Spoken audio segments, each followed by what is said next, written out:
the name Ed Gein has become synonymous with horror, not just because of what he did, but because of what he inspired.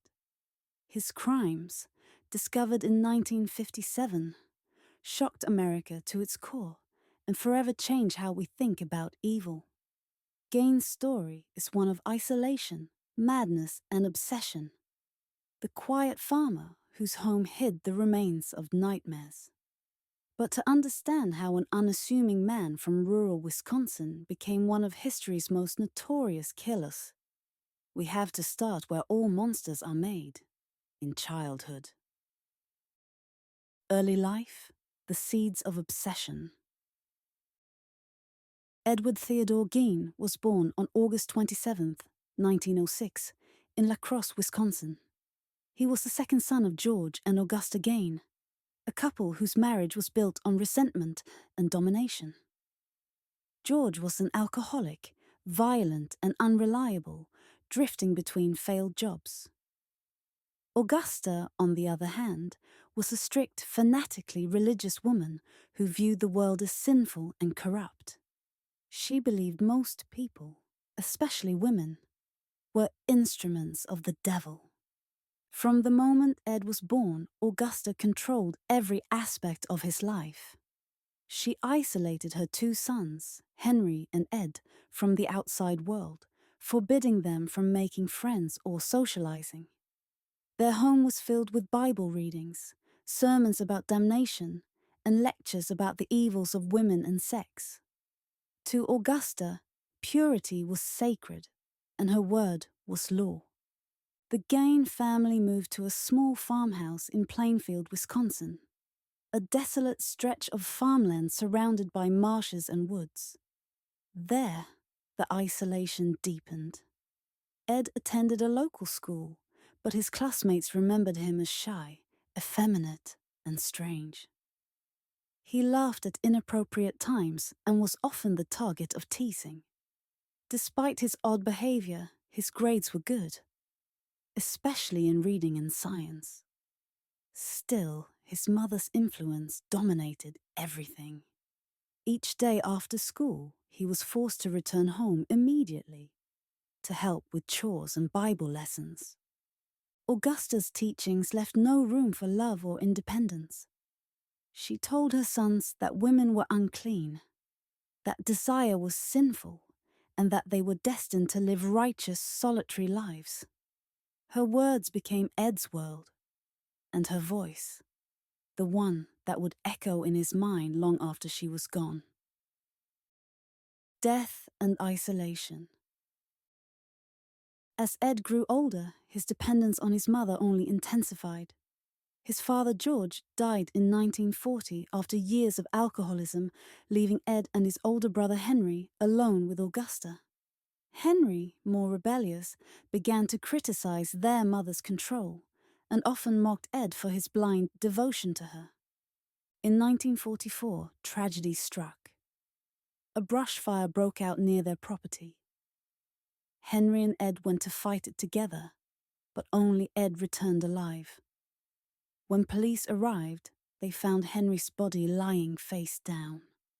Although his death was ruled accidental, there were bruises on his head, and some investigators later suspected Ed may have had something to do with it.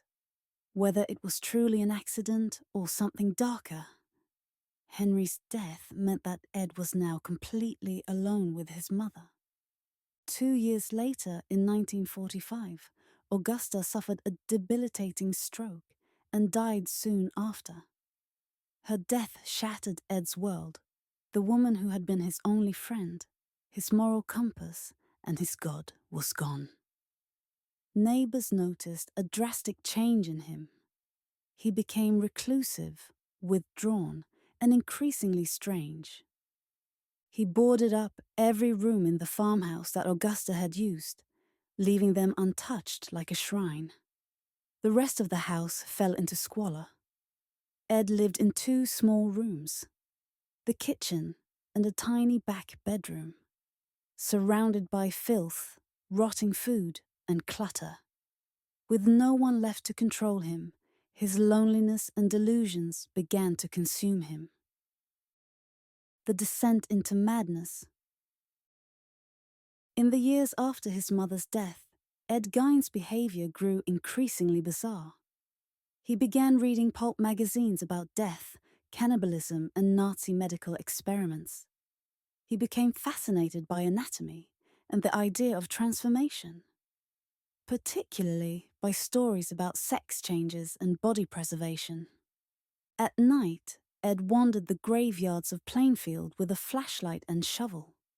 He claimed that he went into a trance, drawn there by forces he couldn't explain.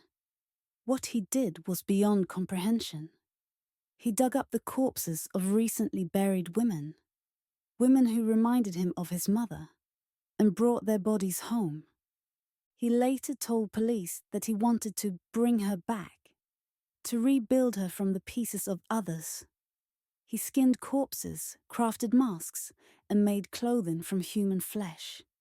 He fashioned lampshades, bowls, and furniture out of bones.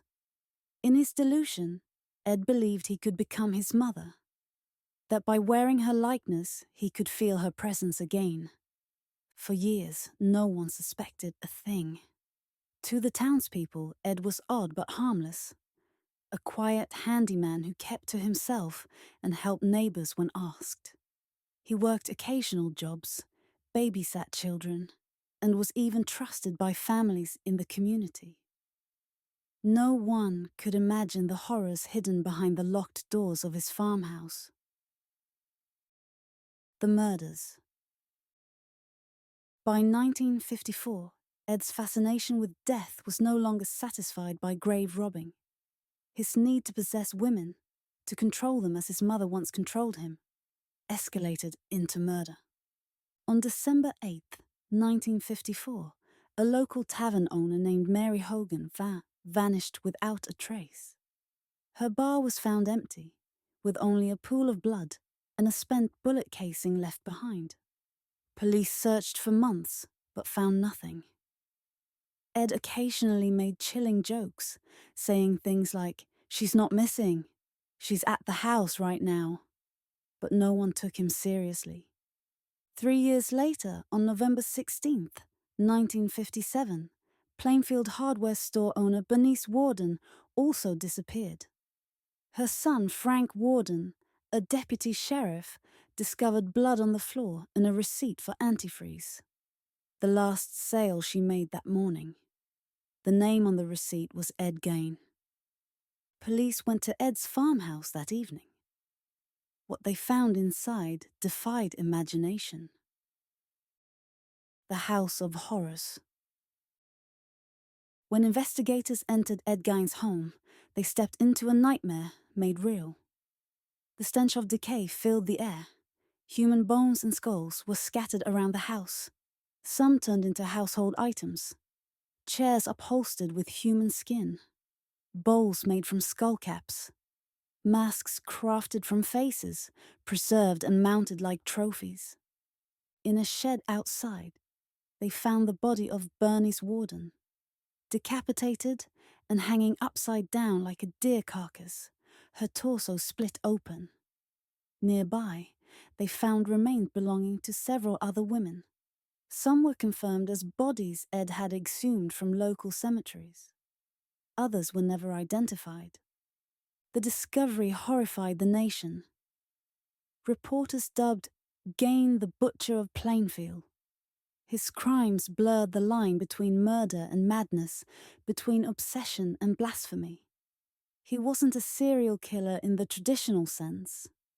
He was something stranger, something more psychologically complex.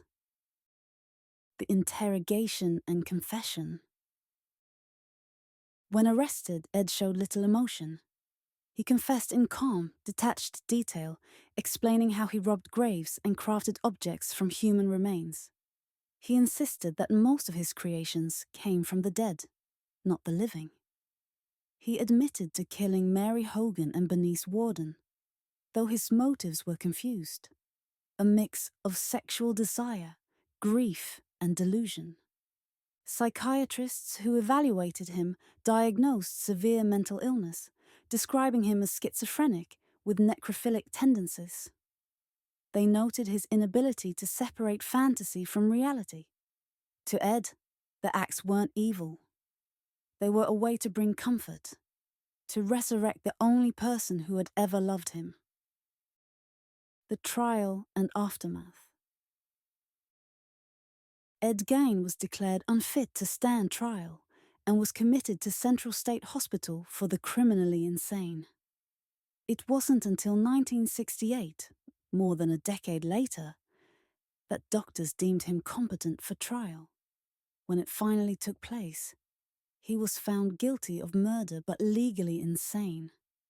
He spent the rest of his life in psychiatric institutions.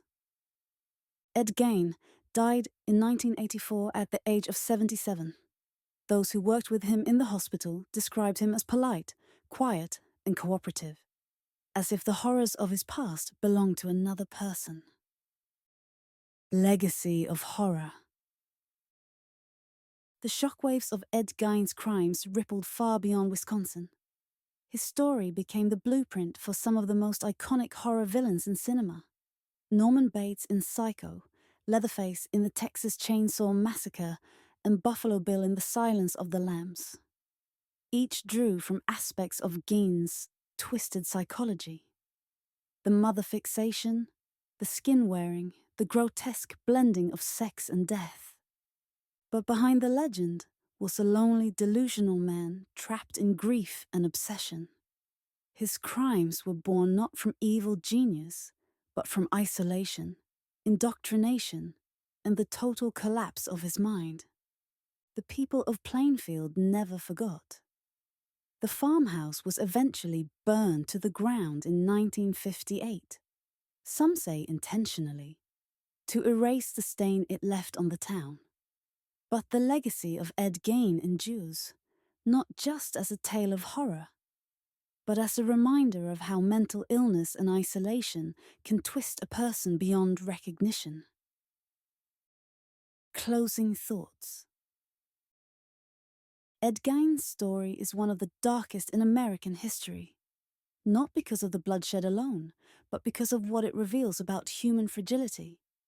He was a man raised in fear and repression, molded by a mother's dominance and a lifetime of loneliness. When that structure collapsed, he tried to rebuild it, in the only way his fractured mind could. His crimes haunt us because they blur the line between the human and the monstrous, between love and possession, between sanity and delusion. In the end, Ed Gein became more than a killer. He became a symbol of horror itself, the embodiment of what can happen when the mind retreats too far into darkness. Thank you for watching. If you found this story compelling, don't forget to like, subscribe, and join us next time as we uncover more true stories that lie on the edge of madness.